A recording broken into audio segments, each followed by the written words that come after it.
d'abord de présentation de l'école française de data science. Je vois des têtes nouvelles, donc j'en profite pour présenter un tout petit peu de quoi il est question. C'est donc une association qui se consacre essentiellement aux relations entre la phénoménologie et la psychopathologie, disons la phénopsie, on pourrait dire, parce que ça concerne aussi la psychiatrie, la psychothérapie, etc. Et donc notre ambition, c'est d'organiser ces rencontres et l'association existe depuis une trentaine d'années, on peut le dire maintenant. Oui, 93. Voilà, 80. Et donc, on a un double séminaire. Vous êtes tous les bienvenus, évidemment. Ce séminaire, l'entrée est libre. C'est vraiment, vous venez, si le cœur vous en dit, vous êtes les bienvenus.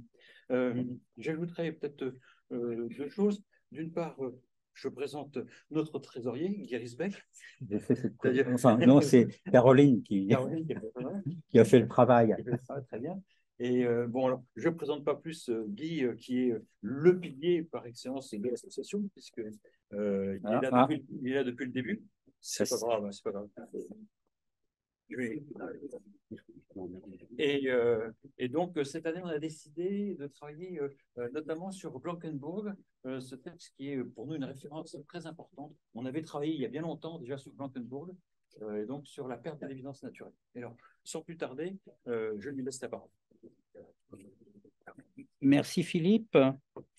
Alors, le fait qu'il y ait 3 conférences sur ce livre, dont 2 seront faites par des philosophes, finalement, ça dégage mon horizon et ça me fera approfondir la question de la clinique. Alors, je serai assez clinique. Mais après tout, je suis psychiatre, hein, je ne suis pas philosophe, et donc là, je reste quand même dans mon rôle. Hein. Mon objectif aussi sera de rapporter la perte de l'évidence naturelle, la perte de l'évidence naturelle à l'histoire de la psychiatrie et de la psychiatrie phénoménologique, à la clinique bien entendu, sinon ça n'aurait pas de sens, et aussi à la phénoménologie en tant que mode de pensée philosophique. Mais je ferai quand même une incursion dans la philosophie, dans la phénoménologie, en parlant de la notion de Befindlichkeit, en faisant une analyse de la Befindlichkeit dans la perte de l'évidence naturelle. Alors, Wolfgang Blankenburg est né en 1928, décédé en 2002. Il a étudié la philosophie auprès de Heidegger et de Eugen Fink avant de se lancer dans la psychiatrie. Il a débuté sa carrière à Heidelberg et il l'a terminée à Marbourg. Et c'est en 1971 qu'il a fait paraître ce livre qui est un monument. Pour nous, c'est un monument. Hein, c'est l'un des plus grands livres de psychiatrie phénoménologique. Donc, il l'a fait paraître en 1971 et il a été traduit en français en 1991. Voilà, oui, oui. Alors, il faut savoir, donc, d'emblée, je vous signale que Wolfgang Blankenburg s'appuie sur l'observation clinique d'une jeune femme, Anne, qui finira par se suicider. C'est très important. Et aujourd'hui, j'insisterai peut-être davantage sur le côté suicide que sur le côté schizophrénie. Les philosophes, je crois, pourront expliciter davantage la question de savoir pourquoi Anne était schizophrène. Moi, aujourd'hui, je m'interroge surtout sur la question de savoir pourquoi Anne s'est suicidée. C'est un livre, La perte de l'évidence naturelle, qui n'est pas facile à lire, hein, vraiment difficile. Et les difficultés commencent avec le titre lui-même. Tout d'abord, Blankenburg nous signale, dans le cours de son ouvrage, que le terme perte, en allemand Verlust, n'est pas vraiment approprié dans la mesure où l'on ne peut pas perdre ce que l'on n'a pas tout à fait acquis. Il ne s'agit pas d'une privation, mais d'un éclatement, dit-il, je cite, éclatement de la dialectique entre évidence et non-évidence au profit de cette dernière. Quant au second terme, évidence, qui est la traduction de Selbstverständlichkeit, dont la racine est le verbe verstehen, comprendre, est moins contradictoire certes, mais beaucoup plus riche.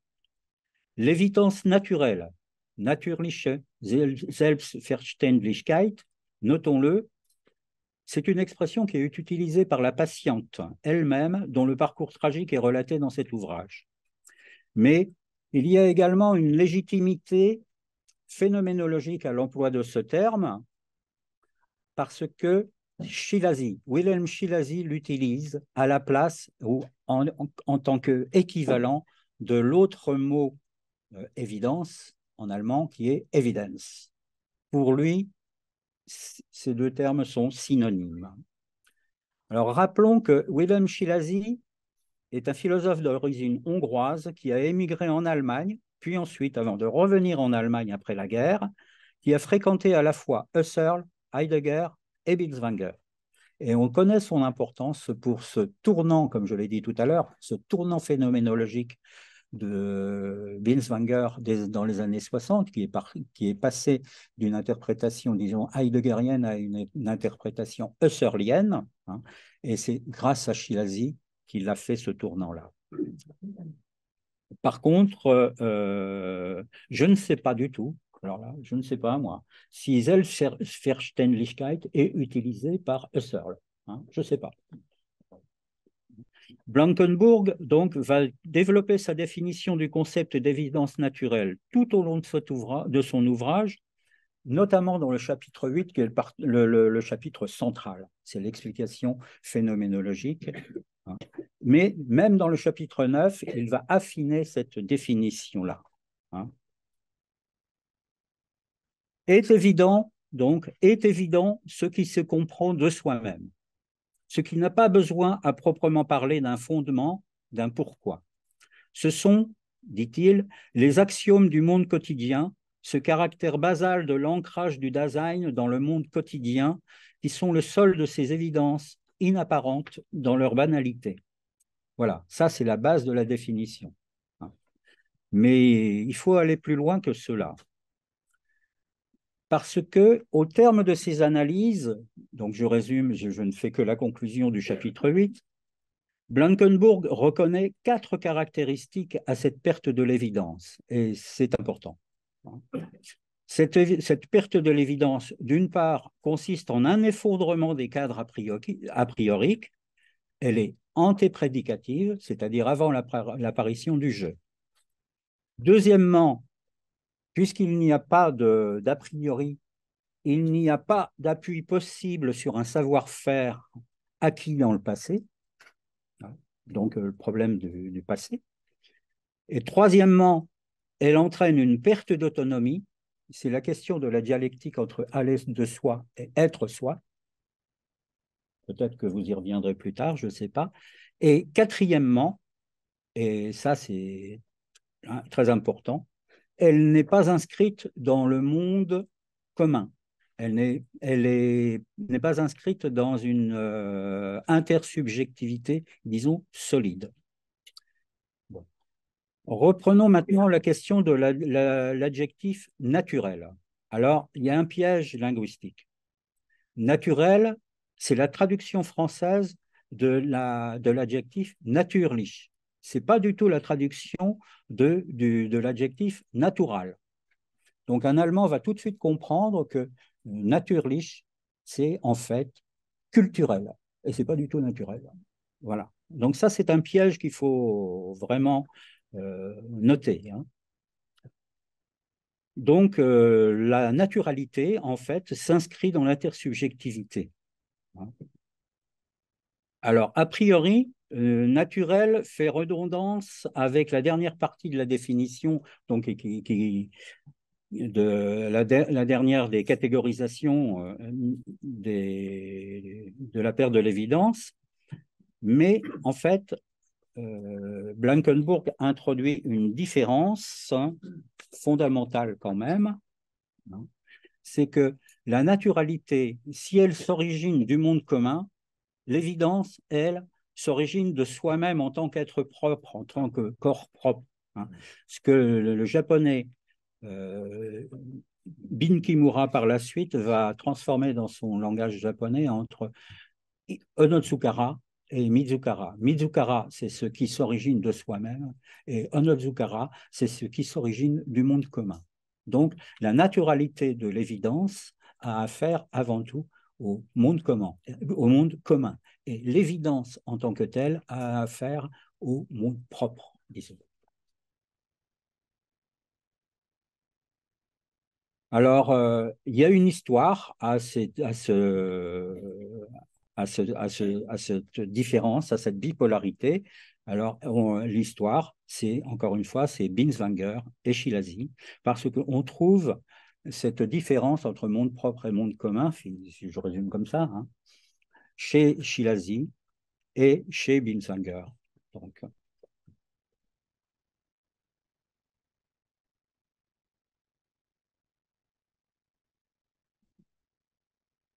alors, où est-ce que j'en suis, moi? Oui. Alors, voilà. Et justement, on va faire le rapprochement avec les trois formes manquées de la présence humaine de Binswanger, hein. La, la perte de l'évidence naturelle, surtout si on veut bien comprendre le chapitre 9, donc, on doit la rapporter à la notion de, de,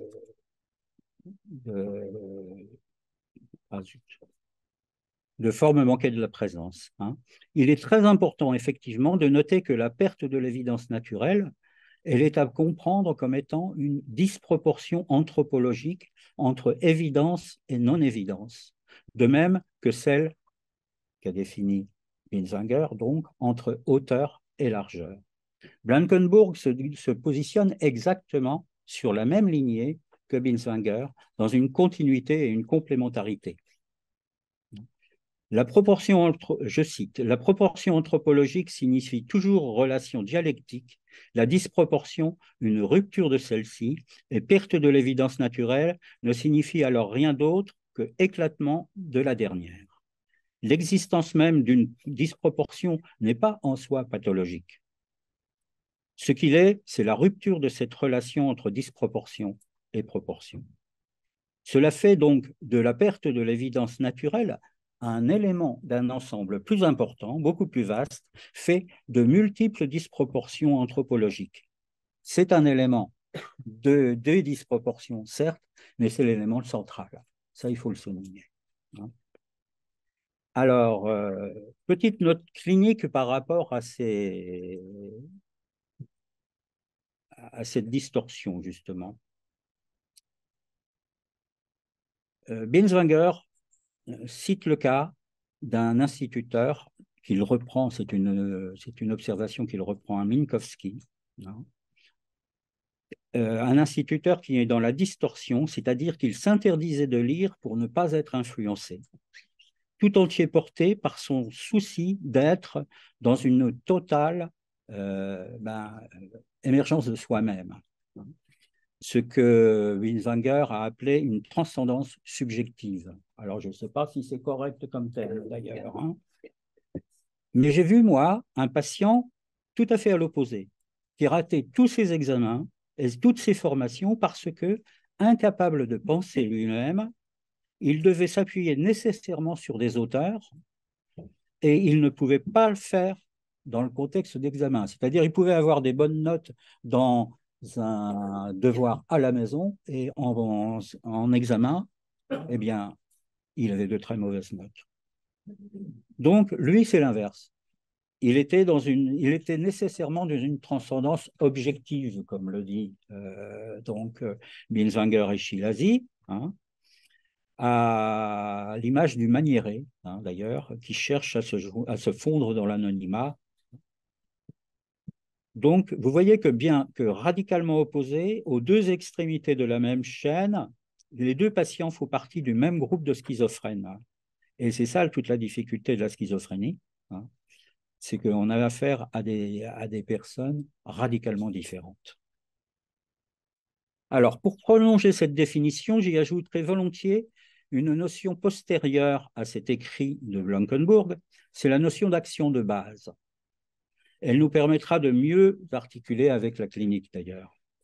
C'est par l'intermédiaire de Paul Ricoeur dans son ouvrage Soi-même comme un autre, paru en 90, que nous avons accès à cette définition des actions de base qu'il emprunte au philosophe américain Danto, que je ne connais pas, moi, personnellement. Je cite, sont des actions de base, celles de nos actions qui relèvent du répertoire de ce que chacun sait comment faire, sans recourir à une action médiate d'ordre instrumental ou stratégique qu'il aurait fallu apprendre au préalable. En ce sens, le concept d'action de base désigne un fait primitif. On comprend pourquoi il en est ainsi. Le concept primitif d'action de base tient, dans l'ordre pratique, la place qu'occupe l'évidence dans l'ordre cognitif. Voilà. Et ça me paraît important en clinique notamment. Hein. Et passons justement à la clinique. Alors, je me suis rendu compte qu'au cours de nos séminaires, on n'a jamais défini la schizophrénie et on n'a jamais donné de classification de la schizophrénie. Alors, surtout parce que là, il y a beaucoup de nouveaux. Bon, petit aperçu de la classification de la schizophrénie quand même, très court, hein, très très court. Ça vient de Eugène Bleuler, 1911. Qui va distinguer 5 formes cliniques. La première, c'est la schizophrénie dite paranoïde, c'est la plus fréquente, et elle est caractérisée par des signes dits productifs, des délires, des hallucinations, des troubles du comportement, du cours de la pensée, etc. etc. Donc, c'est une forme productive. Deuxième cas, c'est la schizophrénie dite hébéphrénique, c'est l'ancienne démence précoce de Kraepelin. Sans signes productifs, pas de délire, mais avec des signes dits déficitaires, un retrait affectif, une indifférence, un apragmatisme, etc., signant donc une désorganisation de la pensée et un affaiblissement général. Troisième cas, c'est la schizophrénie catatonique, avec des signes psychomoteurs, une rigidité corporelle. Par exemple, c'est le signe classique, c'est le signe de l'oreiller. Le patient est allongé sur son lit avec un oreiller, on enlève l'oreiller, il garde la position, la nuque à 45 degrés. Voilà. Quatrième cas, c'est la schizophrénie hébéphréno-catatonique, c'est un mix des deux. Et le cinquième cas, enfin, c'est la schizophrénie simple, paucisymptomatique, rarement rencontrée en hôpital, hein, mais beaucoup plus souvent en psychiatrie libérale, hein, ou en consultation externe. Et c'est ce diagnostic que Blankenburg a attribué à sa patiente Anne. Donc, c'est une schizophrénie simple. Alors, cette classification, elle date de Bleuler 1911, et puis elle a été un petit peu réaménagée par les auteurs américains à partir des années 70-80. Hein, et il distingue 2 types de schizophrénie. Le type 1, caractérisé par des signes productifs, positifs, délire et hallucination, et le type 2 avec des signes négatifs, déficitaires. Le type 1 répondant mieux au traitement que le type 2, qui est de moins bon pronostic, et Anne est dans le type 2. Voilà. Alors, ça fait un peu schizophrénie pour les nuls, d'accord, mais ça vous permet de voir un petit peu comment ce qu'est la schizophrénie, en gros. Alors, je vais m'intéresser maintenant à trois notions cliniques. Première notion clinique, on va parler des formes réflexives et non réflexives de la schizophrénie, et c'est le chapitre 9, en fait, de Blankenburg. Formes réflexives et non réflexives. Alors, j'ai trouvé dans l'article, le grand article de Henriet, datant de 1955 dans l'EMC, dans l'encyclopédie médico-chirurgicale, ce qu'il écrit. Donc, alors, en une phrase, on a énormément de choses. Je cite, « Cette incapacité d'aller au bout, d'agir simplement, d'aller dans une direction, de choisir, on pourrait traduire cette perte de l'évidence naturelle, se traduit par une sorte d'ataxie akinétique si le sujet se résigne à ne pas vouloir choisir, par exemple, et par la perplexité s'il souffre de ne pas pouvoir se décider. » Voilà. Alors, il a introduit la notion de perplexité et première occurrence qu'on va rencontrer, de la notion de décision. Alors, bizarrement, bon, ça peut paraître bizarre, ataxie akinétique, mais ça renvoie en fait à la forme hébéphrèno-catatonique. Donc, la forme hébéphrèno-catatonique qui serait non réflexive et d'autres formes comme la schizophrénie simple, par exemple, qui seraient réflexives, le sujet, donc, ayant du mal à percevant très bien son incapacité à pouvoir choisir.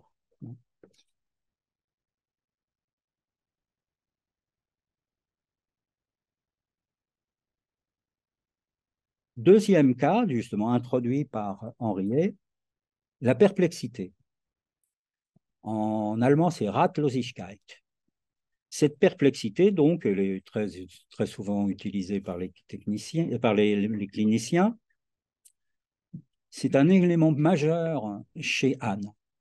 Anne se pose sans arrêt, elle est sans arrêt dans cette perplexité, ça revient très souvent. Alors perplexe, ça vient de perplexus, enchevêtré. Et perplexe, celui dont les pensées s'enchevêtrent et s'embarrassent. En soi, c'est insuffisant pour justifier le suicide. Il faut que cette perplexité s'accompagne d'une grande souffrance, d'un vécu d'impuissance et de désespoir profond. Impuissance et désespoir sont deux mots qui me sont venus et que j'ai écrits. Et j'ai trouvé d'une chose intéressante chez Tellenbach dans son livre La mélancolie concernant le désespoir. Alors, après avoir noté la proximité étymologique, en allemand bien sûr, parce qu'en français ça ne fonctionne pas du tout, donc proximité étymologique entre doute, qui est le Zweifel, et désespoir, Verzweiflung, qui sont deux vocables dans lesquels on trouve le chiffre 2, zwei, il précise, je cite, « Nous appelons désespoir le fait de rester enfermé dans le doute. Le désespoir n'est pas l'absence d'espoir. L'espoir, c'est Hoffnung en allemand. Le désespoir n'est pas quelque chose de définitif, n'est pas le fait d'avoir atteint une limite, mais un va-et-vient, une alternance, de sorte qu'on ne peut parvenir à une décision définitive. Cet aspect double peut disparaître avec une décision, car l'essence de la décision est de sortir du désespoir. C'est la deuxième occurrence et la principale du mot décision.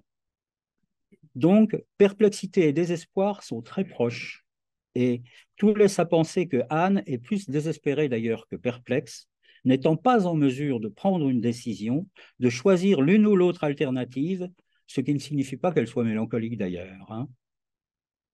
À l'inverse, on peut comprendre les formes manquées de la présence, la Verschrobenheit en particulier, la distorsion, comme signant la capacité de ce type de schizophrène à pouvoir sortir du désespoir par une prise de décision, fût-elle radicale, ce qui entraîne une rigidification existentielle.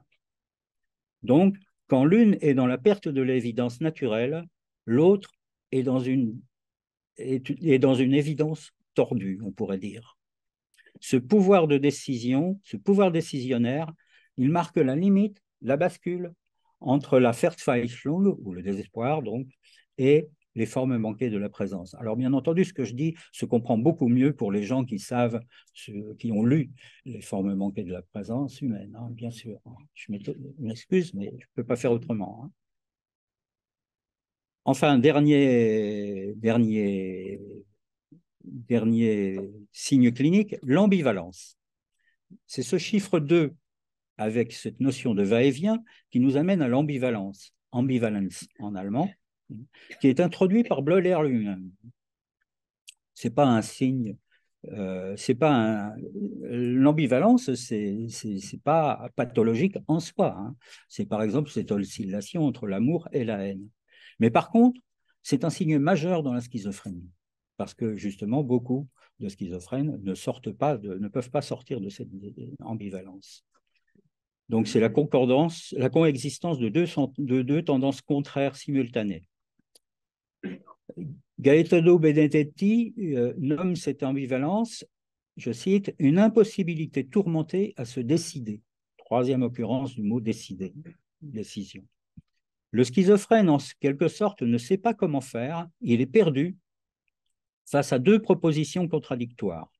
Alors, cette ambivalence, on la rencontre sur le plan intellectuel, affectif, volitionnel, et sur le plan critique, sur le plan des actions, ça s'appelle une ambitendance. Donc, on est en droit de penser quand même que ce symptôme pourrait résulter de cette perte de la relation dialectique entre évidence et non-évidence. L'ambitendance, oui. On a donc un noyau de signes intriqués, très proches les uns des autres, qui sont la perte de l'évidence naturelle, l'ambivalence, la perplexité et la Verzweiflung. Alors, je trouve que désespoir sonne pas très bien en français dans ce contexte et que je préfère laisser le terme Verzweiflung. Mais parfois, j'utiliserai le mot désespoir pour accentuer davantage le côté un peu timide qui manque à l'expression allemande. Voilà. Passons maintenant à l'étude du cas clinique de Blankenburg, le cas Anne Rau. Cette jeune fille est hospitalisée en octobre 1964, à l'âge de 20 ans, après une tentative de suicide qui l'a conduite en réanimation pour un coma, prise médicamenteuse. Pendant toute la durée de sa prise en charge, la menace de nouvelles tentatives de suicide, manifestement, hante l'équipe soignante. Après quelques rémissions passagères et incomplètes, une sortie hors de l'institution, elle se suicidera au début de l'année 1968. Bon, tout a été entrepris au niveau thérapeutique pour essayer d'enrayer ce pronostic que l'on pressentait comme mauvais. Tous les moyens de l'époque ont été mis en œuvre. Alors gardons-nous bien de tout préjugé moral sur des traitements qui datent de 60 ans. En effet, outre des psychotropes, on a aussi utilisé la sismothérapie, les électrochocs, l'insulinothérapie, c'est une mise sous coma artificielle avec de l'insuline, la sociothérapie, la psychothérapie inopérante, l'hôpital de jour, la réinsertion sociale. Seule la thérapie familiale, impossible à mettre en place, n'a pas été faite. Retenons donc ceci. L'équipe s'est battue pour lutter contre une échéance qu'elle redoutait.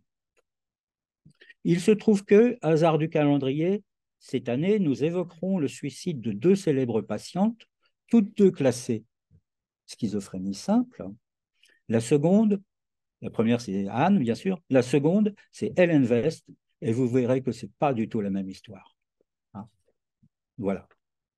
Alors, comme toujours, dans ces psychoses schizophréniques, la biographie ne nous apporte pas beaucoup d'éléments.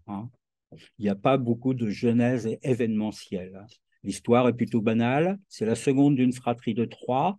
Elle fait des études en demi-teinte. Son parcours professionnel, par contre, court, certes, mais est déjà très chaotique.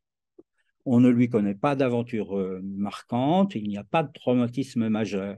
Les parents sont en cours de divorce, la mésentente est ancienne, le père est violent et disqualifiant à son égard, elle subit passivement ces violences, la mère est difficile à comprendre, mais nous précise Blankenburg, on ne peut pas me parler non plus d'un couple parental profondément, très profondément dysfonctionnel. On note quelques incohérences dans l'anamnèse concernant le caractère, tantôt décrite comme une enfant sage, tantôt méchante et difficile.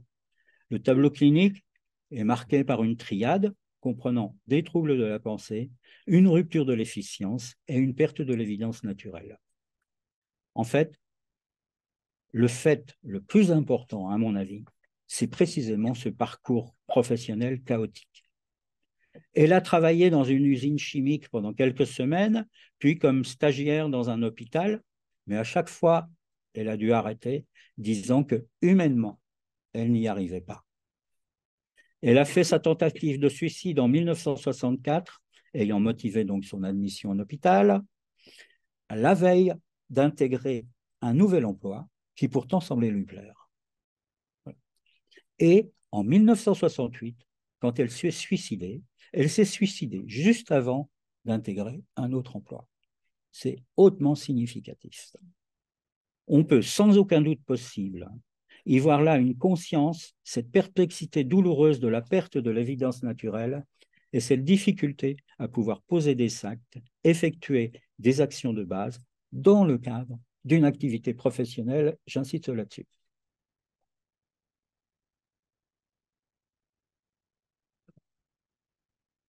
Parce que l'échec de la naturalité de l'évidence est majoré par la situation professionnelle qui est une situation nécessairement sociale. Donc, confrontant la personne à cette intersubjectivité défaillante, constitutive de cette perte de l'évidence naturelle, comme nous l'avons vu, quatrième caractéristique. C'est ce qui pose le problème de la réinsertion sociale. Faut-il à tout prix vouloir réinsérer des malades dans le monde du travail ou ne vaut-il pas mieux les mettre en invalidité professionnelle? Ce cas clinique légitime en quelque sorte, s'il en était besoin, le fait que nous nous posons tous en tant que psychiatres cette question, hein, évidemment. Donc, c'est un exemple frappant. Hein. De façon répétitive et stéréotypée, Anne va égrener ses litanies concernant cette perte de l'évidence, cette impression qu'elle n'a pas les bases pour comprendre comment il convient d'agir. Elle est dans une autoréflexion, une perplexité douloureuse, on insiste encore. Cette incompréhension revient en permanence.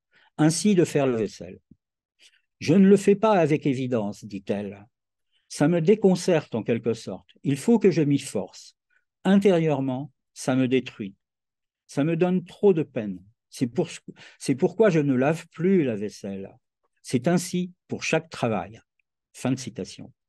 On comprend mieux ainsi les négligences de certains schizophrènes quant à leur hygiène corporelle ou à la tenue de leur appartement qui laisse à désirer.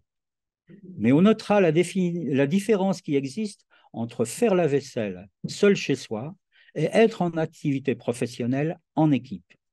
Dans un cas, vous pouvez mettre entre parenthèses l'intersubjectivité. Dans un autre cas, ce n'est pas du tout possible. C'est donc un facteur aggravant. Le travail en équipe, le travail social est un facteur aggravant. Et d'ailleurs, certains schizophrènes se protègent très bien de ceci en s'isolant. Ils ont donc une certaine capacité d'adaptation à leurs troubles et à leur environnement, autrement dit, des moyens de défense, si vous préférez. Pour faire contrepoids à ce vécu douloureux, j'ai choisi de reprendre l'extrait d'une observation d'un cas clinique que j'avais exposé ici même en 2015. C'est le cas Bruno. Je reprends. Bruno, lui, rate toutes ses actions, qui se terminent en queue de poisson, mais il n'y a aucune perplexité douloureuse. Tout au contraire, il évoque cela avec un humour permanent, constant, dans une autodérision pleine de bon sens d'ailleurs. Hein. Il se considère comme un ancien modèle d'ordinateur. Je suis d'une ancienne série qu'on ne fait plus, dit-il. Il sent que ses anciennes bases, il lui parle de bases, ces anciennes bases ne fonctionnent pas. Plus précisément, il ne demande qu'à les faire fonctionner, mais il ne sait pas comment faire pour les faire fonctionner. On est bien dans la perte de l'évidence naturelle. Par contre, à la différence, lui, il a l'impression que des gens se servent de ces bases, que l'on recrée quelque chose à partir de ses propres bases perdues. Et il essaye d'enclencher ces bases, mais quelqu'un se substitue à soi.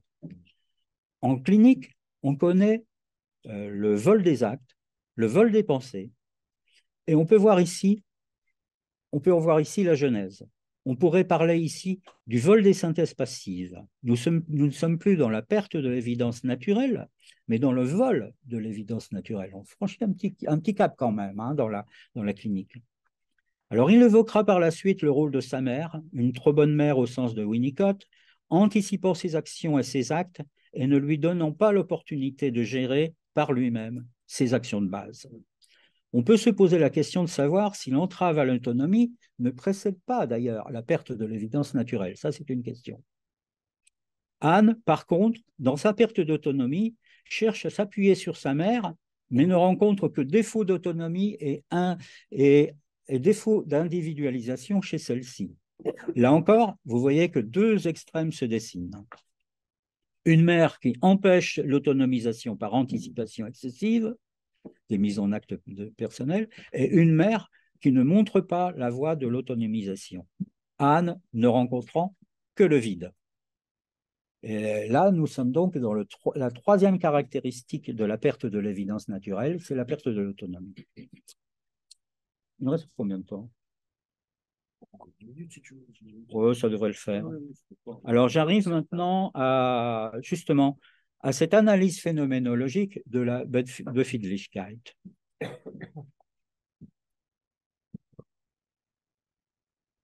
Alors, j'ai choisi de prendre la traduction de Befindlichkeit de Valens, qui est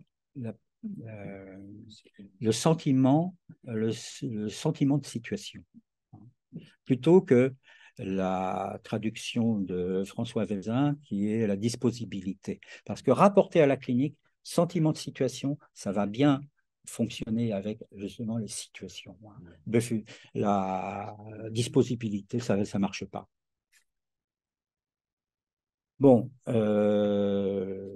donc Bruno, ce n'est pas un hébéphrène, hein, il n'est pas dans une euphorie niaise, mais à l'instar de Anne, il est dans l'autoréflexion. Il porte un regard ironique sur soi et ses troubles, qu'il comprend bien, qu'il analyse bien. Mais ce qui diffère avec Anne, c'est le sentiment de situation, justement, cette Befindlichkeit.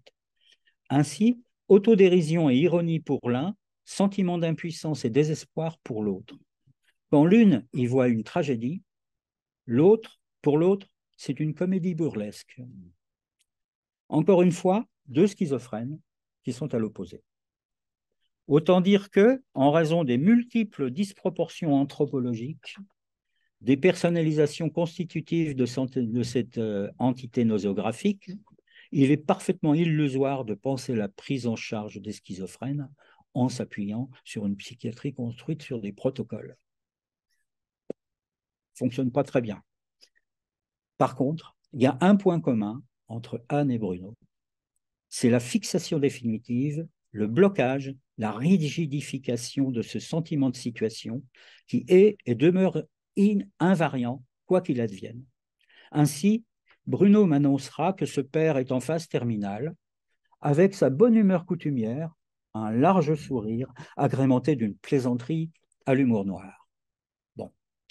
Comment expliquer cette discordance entre l'expression enjouée et la gravité de la situation? Précisément à partir de cette discordance entre sentiment de situation et situation présente, actuelle. Le sentiment de situation est demeuré immuable, définitivement fixé sur un mode unique dans l'histoire de ses patients, que ce soit chez Anne ou chez Bruno d'ailleurs. Il est en arrière-fond, comme un toujours déjà là, invariant, en lieu et place des cadres a priori qui n'existent plus dans le passé, qui n'existent pas dans le passé. Et donc, il n'y a plus d'adaptation aux situations vécues dans le présent, il ne s'actualise plus. Le sentiment de situation, la Befindlichkeit, est en mode autonome, désarrimé du cours de la vie. C'est ce qu'avait déjà bien vu Binswanger dans son étude sur les êtres gauchis. Bref, il n'y a pas d'ouverture à la situation. Le sentiment de situation ne s'inscrit plus dans le flux temporel, il est figé dans une temporalité vide, désynchronisé du comprendre, qui, lui, doit lire la situation présente. C'est une véritable désynchronisation existentielle. Alors, j'ai utilisé le terme de discordance qu'il me faut expliquer. C'est le psychiatre français Philippe Chalin qui l'a utilisé pour décrire ce qu'il a nommé les folies discordantes, qui sont peu ou prou la schizophrénie à la française, disons. C'est un exact contemporain de Bleuler, puisque sa monographie à Bleuler apparue en 1911 et les folies discordantes 1912. Voilà. Et Bleuler dira plus tard que s'il avait connu ce terme, il aurait très bien pu l'utiliser d'ailleurs. Le terme, je préfère utiliser le terme discordance que le terme de Spaltung, qui est trop fort et qui n'est pas d'ailleurs un strict équivalent du mot discordance, hein, entendons-nous bien. Spaltung s'est traduit à l'heure actuelle par scission. Et ça me paraît être trop tranchant, trop abrupt, et ne pas refléter cette disproportion que l'on peut associer à un glissement, selon les termes de Binswanger. C'est plus un glissement qu'une rupture. Donc, discordance me paraît plus appropriée. Revenons à la rigidification du sentiment de situation. Cette rigidification du sentiment de situation ou de la Befindlichkeit, on peut y accoler le mot chronicité, car on comprend en effet qu'on ait pu classer la schizophrénie en tant que psychose chronique au vu de ces patients dont au moins un existentiel est non mobile, fixé. C'est parce qu'il y a stase d'un existentiel qu'il y a chronicité. La chronicité a son origine dans la désynchronisation existentielle. Ajoutons d'ailleurs une autre chose. Comme le remarquait Chalin, la discordance ne se rencontre que dans la chronicisation.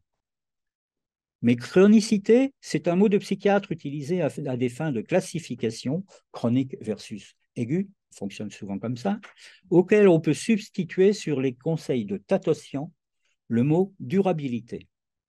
Dès lors, on s'attache au cas particulier et on comprend alors pourquoi Anne, dont la Befindlichkeit opère aussi en mode autonome, qui est dans un comprendre non disposé, dixit Blankenburg, un comprendre sans situation, sans sentiment de situation actualisé, puisque resté en arrière de soi, s'est suicidé. Depuis l'été 1964, quelques mois avant son hospitalisation, jusqu'au début 68, date de son suicide, cette possibilité de passage à l'acte suicidaire en tant que décision pour mettre fin à l'infinitude de cette Verzweiflung ne l'a plus jamais quitté. Voilà. Donc, elle est restée dans un désespoir permanent. Ajoutons que comprendre, Verstehen, pur constat de son impuissance et de son incompréhension, car l'existentiel comprendre n'est pas l'équivalent de l'incompréhension dont Anne nous fait part, hein, mais c'est plus fort que cela. C'est la saisie de son incompréhension elle-même. C'est une sorte de compréhension de son incompréhension. C'est plutôt ça le Verstehen. Donc, ce Verstehen n'ouvre pas sur l'avenir. Alors, j'en termine. Hein. Pourquoi Anne s'est-elle suicidée? En fait, on en parle assez peu du suicide de Anne. On parle beaucoup de sa schizophrénie, bien sûr. On explique sa schizophrénie, mais jusqu'alors, on n'explique pas beaucoup pourquoi elle s'est suicidée. C'est quand même une chose importante. Hein. Bon. Blankenburg en donne une explication phénoménologique lorsqu'il développe la notion de temporalité. Il dit, je cite, « Il manque une délimitation dans le temps. Trouver les limites, c'est ça devenir adulte, dit Anne. Trouver les limites dans le temporel, cela veut dire en même temps trouver sa place dans la finitude. Cela est refusé à des patients comme Anne. Leurs impulsions suicidaires peuvent être conduites non seulement à partir d'un excès de souffrance, mais aussi comme une volonté violente d'imposer la finitude du design. » La référence, elle saute aux yeux, c'est Heidegger, hein. C'est pas Husserl. Effectivement, on aurait du mal à expliquer le suicide de Anne en s'appuyant sur Husserl, hein. Je crois toujours. Hein. Il nous semble évident, oui, d'accord. Notre analyse du passage à l'acte suicidaire en tant que décision pour mettre fin à la Verzweiflung va dans ce sens-là. Hein. C'est exactement la même chose. Je dis la même chose, finalement. Parce que s'il y a une leçon pratique essentielle à retenir de cette perte de l'évidence naturelle pour tout thérapeute, elle concerne la prévention du suicide. C'est bien vers cette question qu'il faut diriger notre regard, tant Blankenburg nous offre par ailleurs de précieuses indications pour cette prévention chez les schizophrènes déficitaires. Notre attention doit se porter sur l'agir, sur la mise en mouvement, qui peut se transformer en passage à l'acte suicidaire si l'on néglige ces moments sensibles. Ou bien, à contrario, hein, cette mise en mouvement peut se révéler thérapeutique si on sait mobiliser ces patients en vue de leur autonomisation qui s'origine dans un cadre intersubjectif. D'ailleurs, Blankenburg ne s'y trompera pas dans un article ultérieur. Il y fera référence.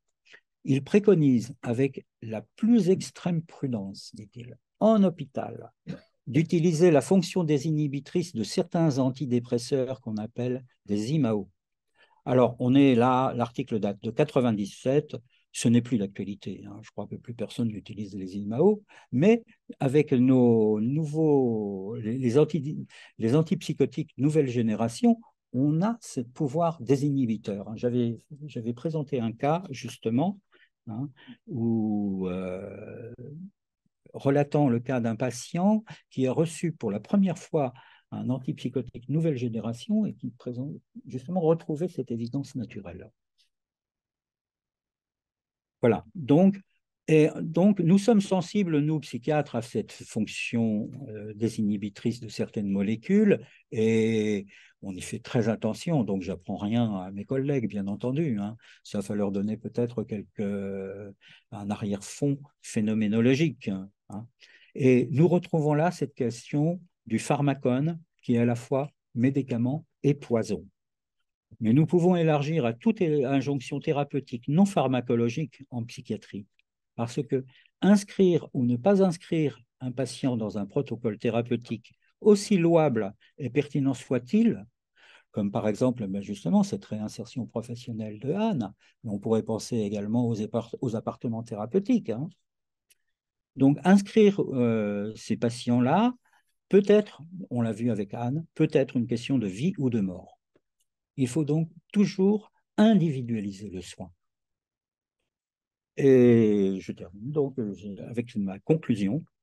Cette notion de perte de l'évidence naturelle que l'on rencontre dans le monde de la schizophrénie, le monde de la schizophrénie, c'est un mode d'être du Dasein parmi d'autres, est de nature à interroger quand même les philosophes, parce que cette discordance des existentiaux Verstehen et Befindlichkeit, cette désynchronisation, donc, pose la question de l'évidence de leur co-origine, que tout philosophe va prendre comme ça. On dit tout le temps qu'ils sont co-originaires. Mais si l'un s'origine dans le présent, l'autre s'origine dans un passé figé. Alors, la question qu'on peut poser, c'est qu'est-ce qui fait tenir ensemble la temporalité et ses existentiaux? C'est ma question. Et terminons par une petite note impertinente. Philippe Chalin, à propos de la folie discordante, de la multitude des symptômes et de leur incohérence dans la schizophrénie, parlait d'une salade de symptômes. Sommes-nous en droit, en phénoménologie, de parler, dans la schizophrénie, d'une salade existentielle? Telle est la question. Merci, je vous remercie de votre attention.